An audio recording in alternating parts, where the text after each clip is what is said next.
Hi, gorgeous seekers, and welcome to Moon Magic and this Leo new moon discussion.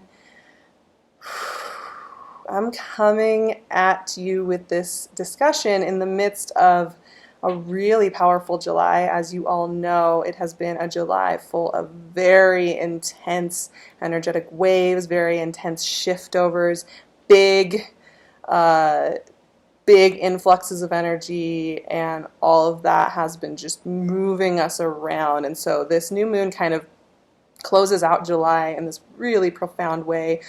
We have those two eclipses. We're working currently right now, we are working through Mercury retrograde, which will be stationing direct during the time of this new moon. And of course, Mercury retrograde has a post-shadow phase, so we're not totally done with what we're learning from Mercury retrograde, right? Mercury retrograde has a pre-shadow, the main transit, and then a post-shadow phase. In August, we are going to be incorporating what we learned from July, so we're not quite done, but we are stationing out of that frazzled kind of miscommunication energy that comes with the actual retrograde.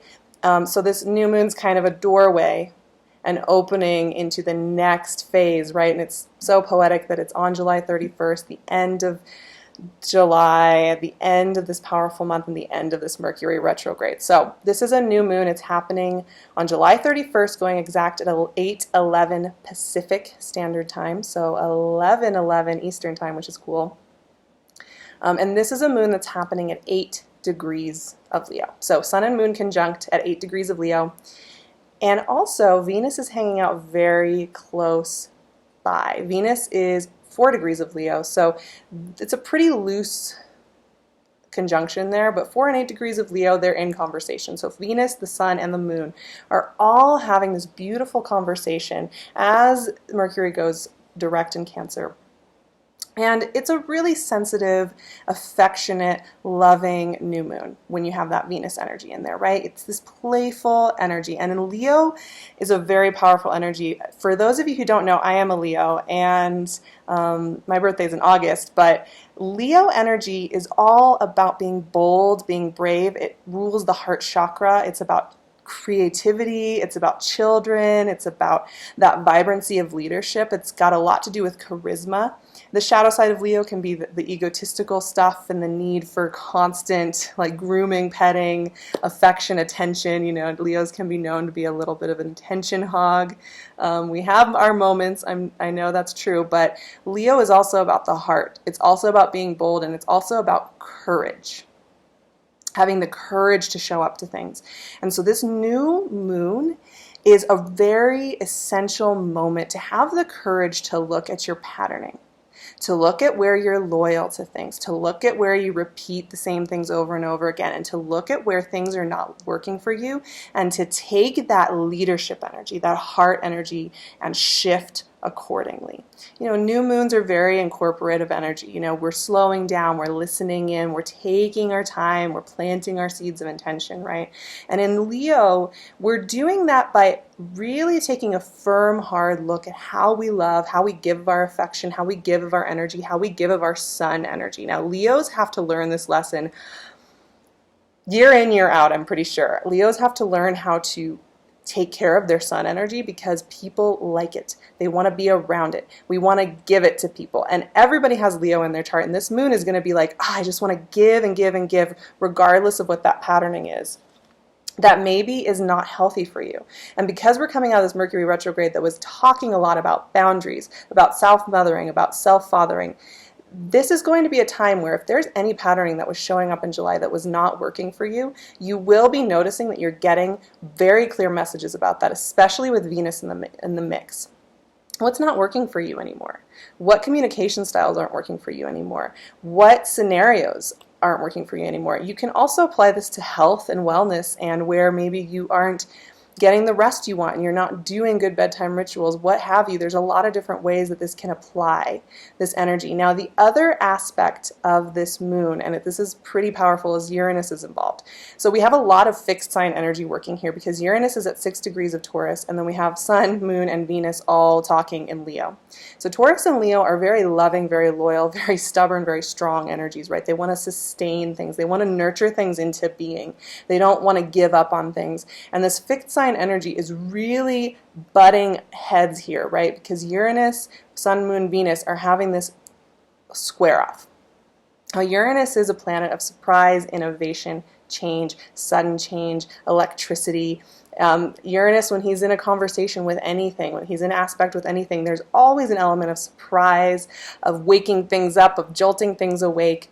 And so when he's in a square off here with this very sensitive, loving, nurturing, kind of creative, bold, courageous heart energy in Leo, there will be surprises. You'll be surprised by what you're craving. You'll be surprised by the answers that come in. I mean, Mercury stationing direct, I have to say it's kind of spooky sometimes too, how suddenly the messages that you were like wondering if they were ever going to come through start pouring through, and you're just like, whoa. So, this is a time where there may be an amplification of that kind of energy flowing through. Now, here's the thing. So there could be surprises in your love life. There could be surprises in your health life. There could be surprises in any of those things where you finally get a clarity.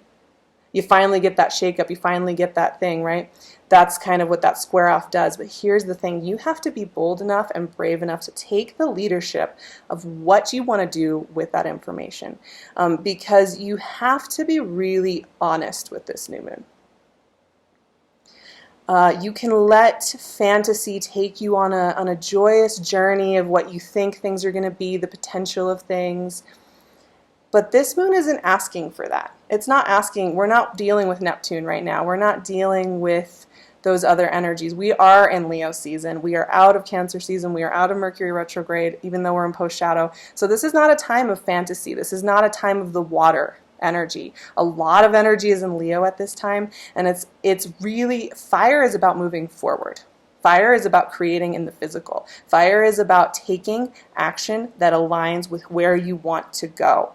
And change and healing isn't just about taking the passive role. It's also about actively embodying who and what you want to be and what you want your life to look like. So if you're choosing to go back to communication styles that aren't working, you're choosing to go back to scenarios that aren't working, you're not boldly taking that leadership initiative in your own being to be who you want to be. So this moon is calling us out. Kind of low key, I think. I feel like it's kind of low key. It's not going to be about a whole bunch of external drama, but there is going to be these moments where you have to stop, and you have to stop and just take a moment and say, do I really want to choose that again?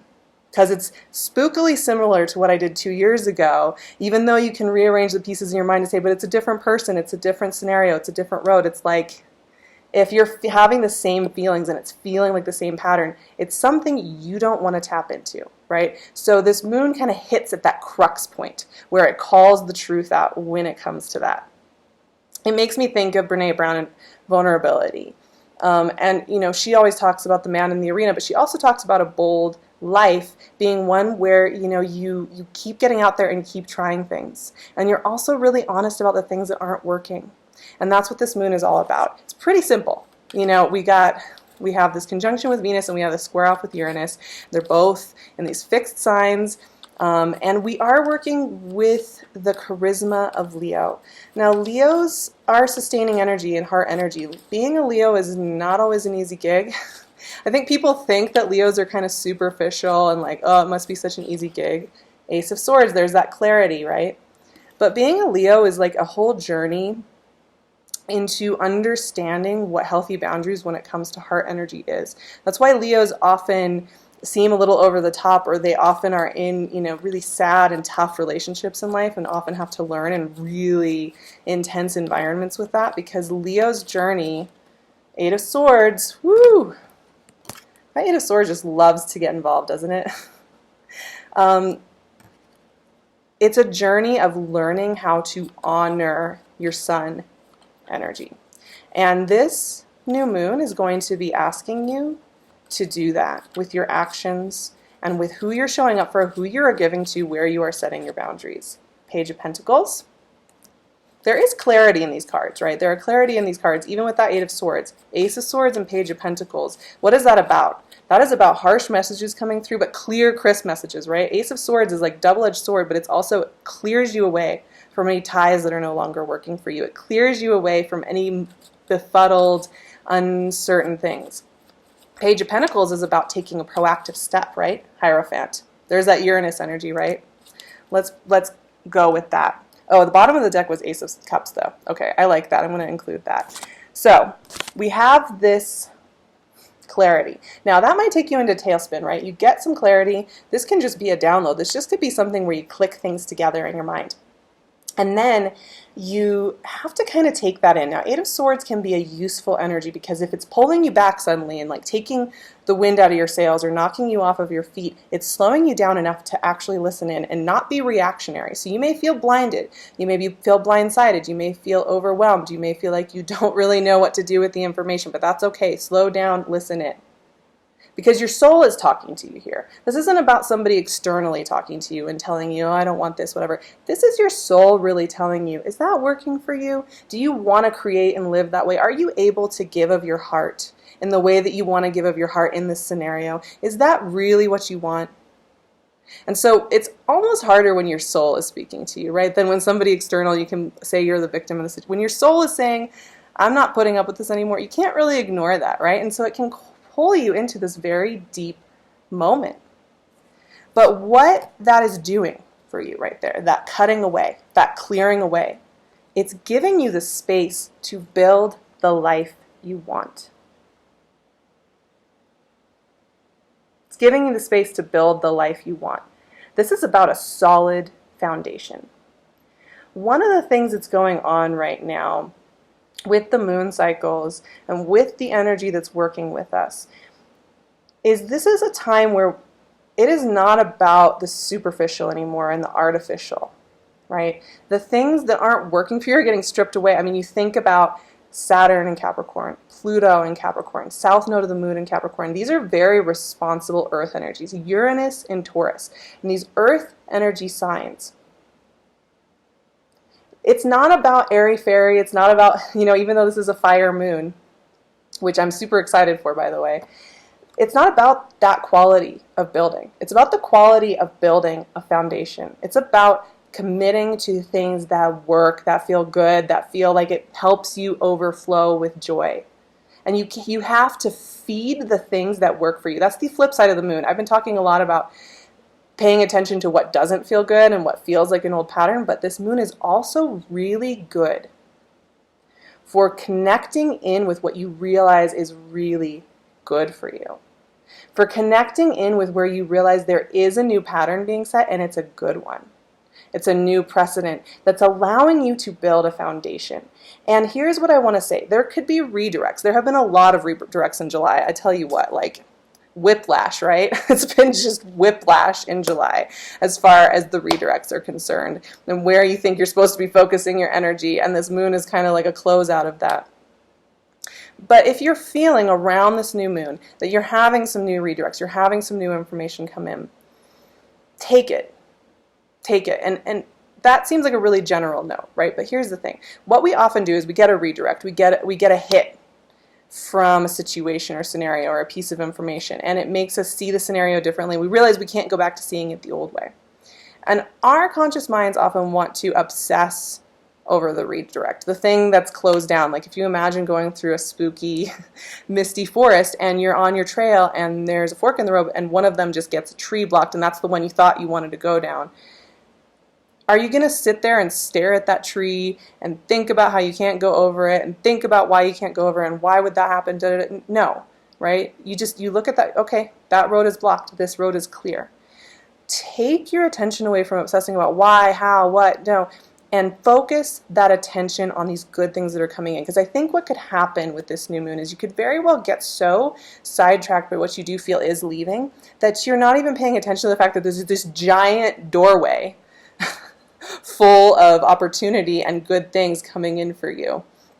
That you're like being invited to walk in. They're like, here's a potluck and and great music and warm candlelight and creativity and fun and play and everything you want out of your scenario, please come in here. And you're so busy listening to the howling wind and like the Arctic, the Arctic tundra out there with the wolves calling and what's not going right over here that you miss this doorway over here. Now, you're not going to miss your boat. There's no such thing as that, but it's just kind of like you may experience that moon with a lot of contrast if you're not allowing yourself to be taken with the surprise and with that big doorway full of warmth and light and music. Now, it may not look the way you think it's supposed to look, especially from right now. You know, a few days before this moon, you may have your head space in one way, and by the time this moon comes around, there's a whole new set of instructions, a whole new set of information.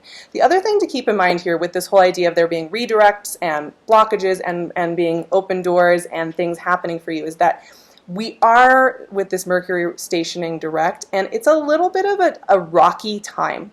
When Mercury's stationing, those can be actually extra confusing days at times, and moons tend to have a heightened emotional quality to them. So one thing I will say with that is don't jump to conclusions. As always, I say this every moon, right? But especially with a Mercury stationing direct at a new moon like this, and with all this energy working with us with Uranus and everything, don't jump to conclusions. There's still information coming through. Take the first few days of August and on from this moon to listen in, pay attention to those patternings. Any big pattern shift, any big life shift is not going to happen on a new moon. It's not going to be like, oh, here's this new moon and it's done, ta-da. It's like something that helps light the fire. And then you work with that fire and you build with that fire and you create with that fire until you have some new skill sets. So you're just opening up a doorway here. You're not doing all the work on the new moon. And like I said, you know, you may have a scenario where it is actually the cathedral door opening for you or that big party door opening for you, but it seems like it's the dead end. Don't jump to conclusions, but do watch yourself. And you know the difference between what it feels like to walk into that warm space where you feel held and it feels consistent and it feels good, and walking into a space where it feels like you're reliving a trauma that maybe even connects with when you were a little kid or reconnects with a breakup from the past or an old addiction from the past. You know exactly that cold, hollow feeling that comes with those patterns and those behaviors, and you can also choose differently. And this is a moon that will really help you see clearly which one you're choosing and how you're choosing it, and help you to choose what feels right for you. I'm excited for it. I'm very excited that we made it through those eclipses. They were so powerful. Just the roller coaster of July. I knew it was going to be a mystifying month and it was going to be a powerful month, and we're not even done yet as I'm filming this. We still have a third of the way to go on July, leading up to this moon when I'm filming this, but this has just been a really powerful July. I know a lot of you have been feeling that. I have definitely been feeling the intensity. I'm really looking forward to Leo season. I'm really looking forward to stepping into this power. And just remember that this new moon and this time of Leo season is about stepping into your full role as the hero of your own journey. You know, Leo is about being the charismatic, entertaining hero of one's own journey, and when we're in this energy, we are being asked to own up to that, to feel worthiness, to feel that we are allowed to take space, that we are allowed to be seen, that we are allowed to be what we are and who we are and share that with the world without shame, without fear, that we are allowed to ask for what we need within ourselves and then to those around us, that we are allowed to choose the path that feels authentic to us. And I have to say that that's a really beautiful, empowering energy. But it is scarier than it sounds, right? It's really scary to actively advocate for oneself in that bold, fresh manner. We want to kind of, a lot of times people want to advocate for themselves, but they kind of not take it down a notch, or maybe I won't actually fully do that this month. Maybe I'll wait. I'll just kind of lightly do it, or I'll do a half measure. I'll do a half boundary on something. This new moon and this Leo season is going to be about saying, no, I'm going to be bold enough to take it all in.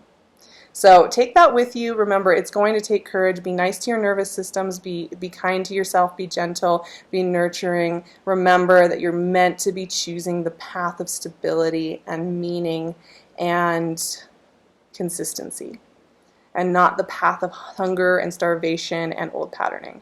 And that is really what this is all about. I am so excited to share this with you. I love you guys so much. You can connect with me. I'll include my email, my website, and all of that good stuff. You can find me at Sarah Verba on Instagram. I would love to see you over there. I'm always sharing little tidbits and thoughts throughout the week and the month of what's going on energetically with me if you want to spend a little bit more time with me. I love you guys so much. The monthly readings are going to be done very soon. I'm really excited to share August readings with you. Woo! Is it going to be a wild ride? And I am sending you all of my love.